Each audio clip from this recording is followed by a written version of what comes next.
Sergeant Brian Zink says the female attacker identified in the February 2nd video showing violence in the classroom here at Las Vegas High School is currently facing a misdemeanor battery charge, but that could be upgraded once it's learned what the extent of the victim's injuries are.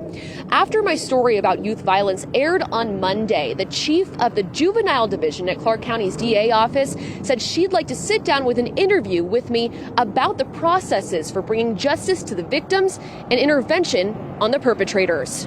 You can see that anger, that just lack of empathy, like everything just coming out, and it is different than what we've seen in the past. Acts of violence on the rise, but from kids. There's a mental health component to it with the perpetrator. As licensed experts told us, the need for mental health support for children has been exacerbated by the pandemic and its stressors. We are definitely seeing a crisis within our state around children's mental health. So how is justice brought to victims of violence and intervention on the young perpetrator? Duffy explains. When that victim seeks medical attention and we receive information that there was a concussion or potentially a broken nose that was not obvious, these are all examples of things that have come through the system before.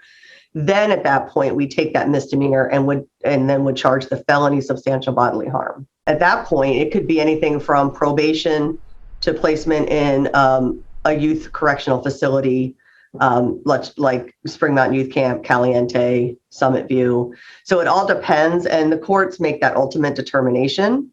She says the DA office is able to argue for a harsher sentence, but again, it is ultimately up to the court. And it oftentimes depends on how many times we've seen this juvenile in our system before. The bigger picture shows that asking for help is perhaps more important than ever. Wrapping our juvenile victims in trauma services and getting them into counseling as soon as possible will help us to address this mental health crisis that we have in our state.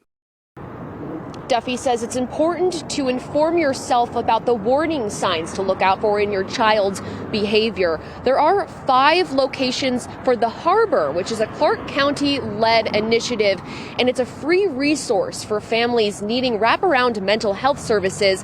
And again, there are 5 locations across the Las Vegas Valley. I'm Maddie White, Fox 5 News, local Las Vegas.